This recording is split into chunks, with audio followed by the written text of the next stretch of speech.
गंगा नहर, एक भूली हुई जल यात्रा की कहानी। सन 1837-38 का समय था। उत्तर भारत भीषण अकाल से जूझ रहा था। खेत सूख चुके थे, नदियां सिकुड़ गई थी और हजारों लोग भूखमरी का शिकार हो रहे थे। कहा जाता है कि उस त्रासदी में 80,000 से अधिक लोगों ने अपनी जान गंवाई। उसी समय एक अंग्रेज इंजीनियर इस दर्दनाक दृश्य को देख रहा था। उसका नाम था कर्नल प्रोबी थॉमस कॉटली। वो बंगाल आर्टिलरी का अधिकारी था, लेकिन उसके मन में एक इंजीनियर का सपना था।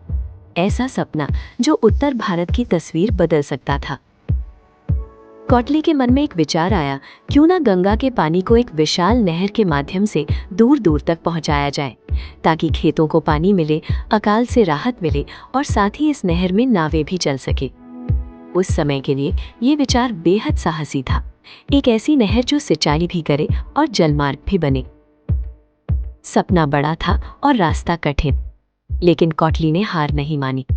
लगभग 12 वर्षों तक हजारों मजदूरों और इंजीनियरों ने मिलकर दिन रात काम किया। अंततः 8 अप्रैल 1854 को वो दिन आया जब गंगा नहर का उद्घाटन हुआ।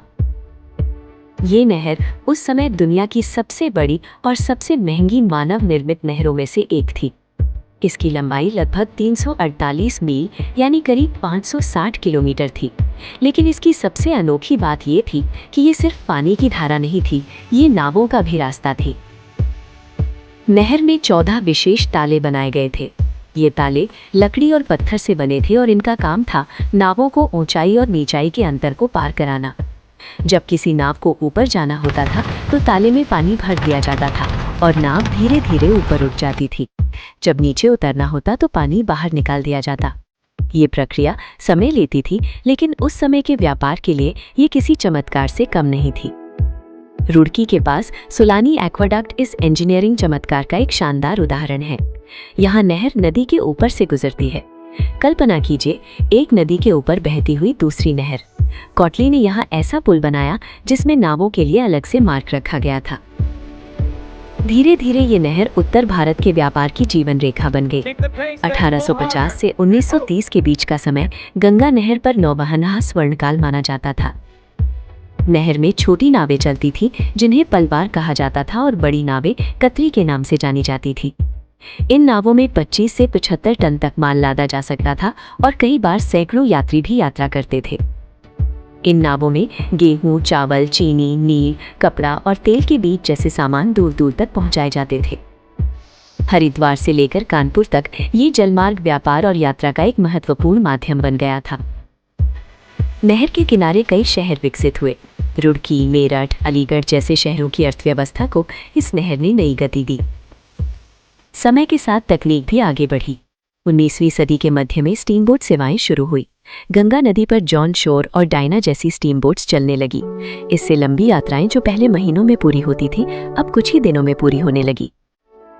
लेकिन गंगा नहर सिर्फ व्यापार का मार्ग नहीं थी, ये लोगों के जीवन और संस्कृति का भी हिस्सा बन गई थी।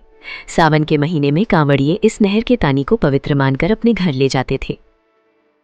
रुड़की के पास स्थित पीरान कलियर की दरगाह हर साल हजारों श्रद्धालुओं को आकर्षित करती थी और नहर इस तीर्थ यात्रा का भी एक हिस्सा बन गई।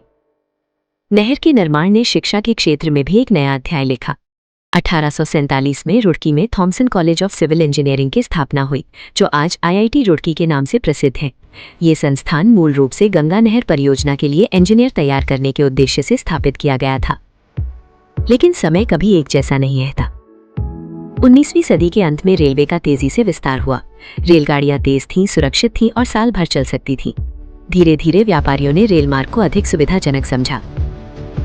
नहर पर चलने वाली नावों को मौसम की मार झेलनी पड़ती थी। बारिश, जल स्तर और रखरखाव की कठिनाइयों के कारण नौवहन धीरे धीरे कम होने लगा।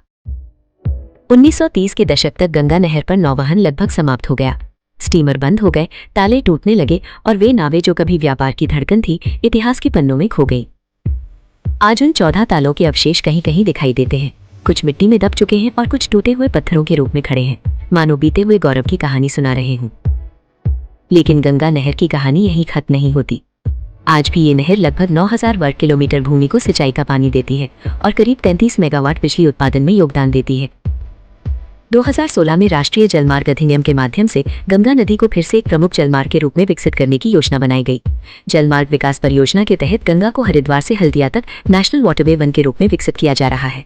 कौन जानता है, शायद भविष्य में फिर से इन जलमार्गों पर नावें चले। हमारे दादा परदादा कहते थे कि इस नहर पर बड़ी बड़ी नावें चलती थीं। हमने तो वो दृश्य नहीं देखा, लेकिन उनकी कहानियां सुनकर लगता है जैसे वो समय अभी भी कहीं जीवित है। गंगा नहर सिर्फ एक नहर नहीं है, ये भारत की इंजीनियरिंग प्रतिभा, इतिहास और संस्कृति की जीवित धरोहर है। और शायद यही कारण है कि आज भी इसकी धारा बहते हुए मानो हमें याद दिलाती है कि पानी का ये प्रवाह केवल जल का प्रवाह नहीं, बल्कि समय, इतिहास और सपनों का प्रवाह भी है।